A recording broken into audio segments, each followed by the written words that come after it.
We live in a world of instant gratification, right? So how on earth do you teach a kid patience, especially for something as slow as, say, a garden?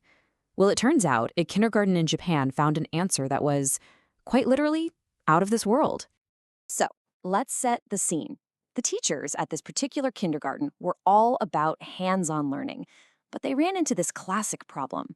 They saw a massive difference in how kids connected with two very different parts of nature, the animal world and the plant world. Think about it. On one side, you've got animals. The school had ducks, rabbits, and chickens. They're cute, they're active, they react to you right now. Kids absolutely love that. But then, on the other side, you've got plants. And plants are, well, they're the definition of a slow burn, aren't they? The changes happen over weeks, not seconds. So that was the big question, right? How do you keep that sense of wonder alive when nature just takes its sweet time?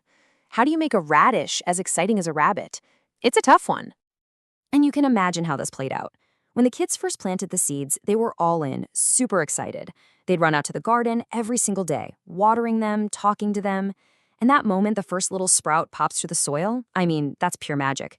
But then, nothing. The magic just kind of fades. That long, quiet middle part of a plant's life, it just couldn't compete for their attention.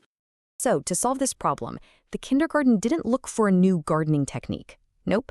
They looked to the stars. They decided to build a bridge between the slow, natural world of their garden and the fast, super engaging world of a computer screen. And you have to understand, this school had created this incredible, imaginative world for the kids. It was all centered around this hand-drawn map of a place called Animal Village. So the garden wasn't just a garden, it was the Animal Village farm. This whole storybook setting was the perfect stage for a very unexpected visitor. And this is where things get really clever. Their solution came from two places you would never think to put together in a kindergarten lesson plan.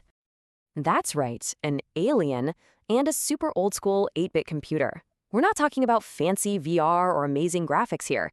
This was about using really simple tools to tell a really powerful story. So they invented this character, Pippi. He's this friendly alien from space who just so happens to be growing radishes, too. And Pippi would send messages in these little computer programs down to the kids, sharing his progress and helping them with theirs.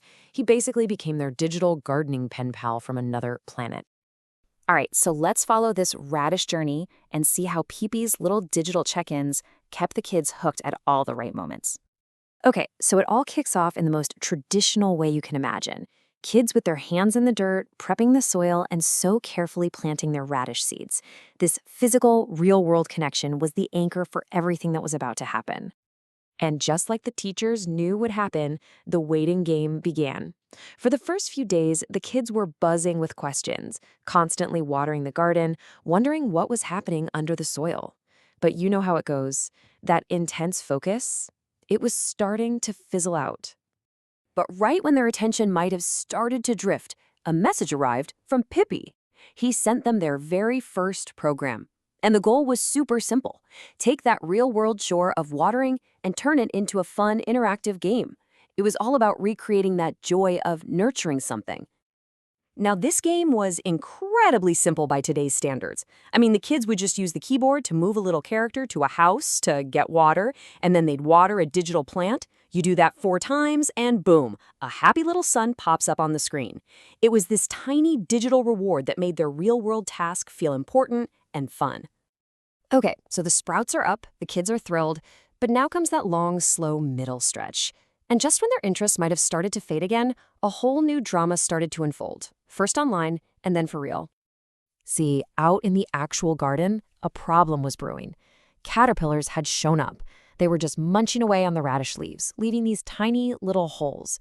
But the changes were so subtle, the kids, who were busy playing, hadn't noticed the silent attack.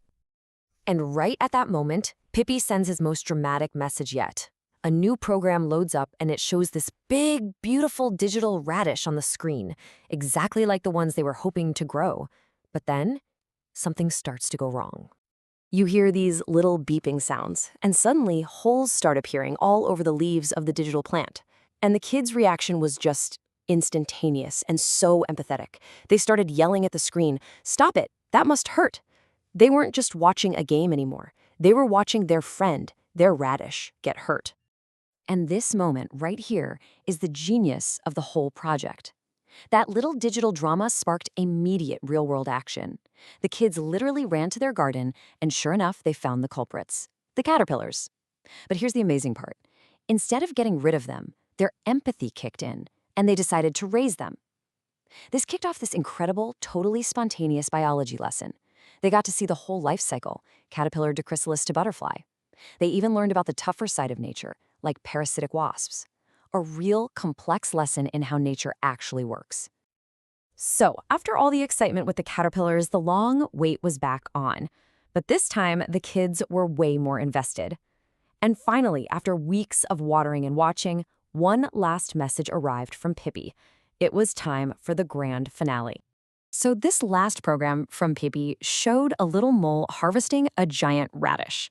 And it was playing a song the children had actually written themselves.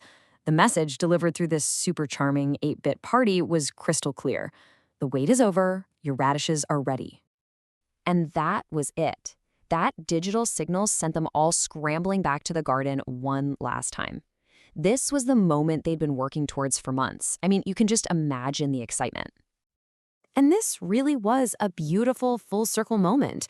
You know, when these kids first started the school year, they saw old radish plants that had gone to flower and probably didn't think twice about them. But now, after planting the seeds, watering the sprouts, and even defending their plants from pests, now they understood the entire journey. They hadn't just learned about a life cycle, they had actually helped create it. So the story of Pippi leaves us with this really interesting question, doesn't it? In our race to build these incredible virtual worlds and metaverses, maybe we're overlooking a more powerful job for technology. What if its best use isn't to help us escape our world, but instead to act as a lens that helps us see the slow, subtle, and honestly profound magic that's been right here in front of us all along?